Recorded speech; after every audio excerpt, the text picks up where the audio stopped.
భారత మహిళల క్రికెట్ జట్టు ప్రపంచ కప్ 2025 ను సొంతం చేసుకున్న విషయం తెలిసిందే. అయితే టీంలో అద్భుతంగా రాణించిన ప్రతికార్ రావల్కు పతకం రాకపోవటం చాలా మందిని నిరాశపరిచింది.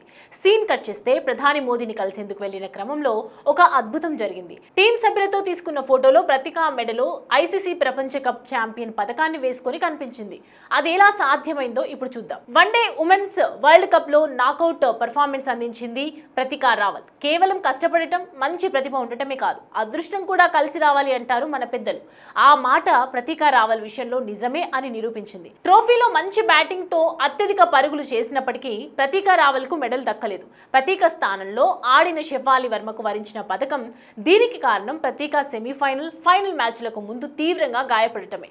ఆమె కుడికాలు, మోకాలికి పెద్ద గాయం అవ్వటంతో ప్రతీక క్రీజులోకి అడుగు పెట్టలేకపోయింది. దీంతో ఆమె స్థానంలో మంచి ఆల్రౌండర్ అయిన షెఫాలి వర్మను రంగంలోకి దించాల్సి వచ్చింది. సాధారణంగా టీం మొత్తం 11 మంది సభ్యులు క్రికెట్ ఆడితే 15 మందిని ఎంపిక చేస్తారు. అంతేకాకుండా ఏదైనా ఇతర కారణాల దృష్ట్యా టీంలోని ప్లేయర్లు ఇబ్బందులకు గురవుతున్నారన్న ముందస్తు ఆలోచనతో మరో ఇద్దరిని ఎక్స్ట్రా ప్లేయర్లుగా ఎంపిక చేస్తారు. అంటే 15 మంది సెలెక్టెడ్ ప్లేయర్లు, మరో ఇద్దరు అదనంగా ఎంపికైన వారు ఉంటారు. ఇక్కడ మనం గమనించాల్సింది ఏంటి అంటే, జట్టుకు ప్లేయర్లుగా ఎంపికైన 11 మందితో పాటు ఆడే అవకాశం కలిగిన మరో 4 ప్లేయర్లకు పతకాలు ఇస్తారు. అయితే ఎక్స్ట్రా ప్లేయర్ల కింద ఎంపిక కాబడిన ఇద్దరికి మాత్రం జట్టు సభ్యులుగా కూడా పరిగణించారు. సరిగ్గా ప్రతీకకు ఇదే జరిగింది. గాయం కారణంగా జట్టులోని సభ్యుల స్థానంలో కాకుండా అదనపు ప్లేయర్ల స్థానంలోకి వెళ్లాల్సి వచ్చింది. అప్పటి వరకు అదనపు ప్లేయర్గా ఉన్న షెఫాలిని టీం సభ్యుల జాబితాలోకి తీసుకొని ఆట ఆడించారు. దీంతో షెఫాలి 15 మందితో కూడిన టీంలో చేరి 11 మంది ఆటగాళ్లతో ఒకరిగా నిలిచింది.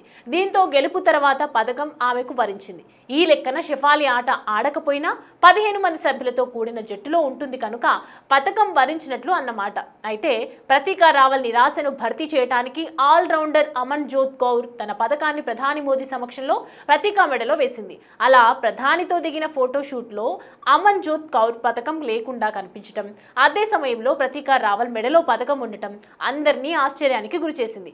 ప్రస్తుతం ఈ ఫోటోస్ సోషల్ మీడియాలో ట్రెండ్ అవుతున్నాయి. దీనిపై నెటిజన్స్ రకరకాలుగా కామెంట్స్ చేస్తున్నారు. అమర్జోత్ కౌర్ క్రీడా స్ఫూర్తికి నిదర్శనమని, ప్రతికాకు గాయం కాకుండా ఉంటే పథకం ఇద్దరికి వరించేదని తమ భావనను వ్యక్తం చేస్తున్నారు.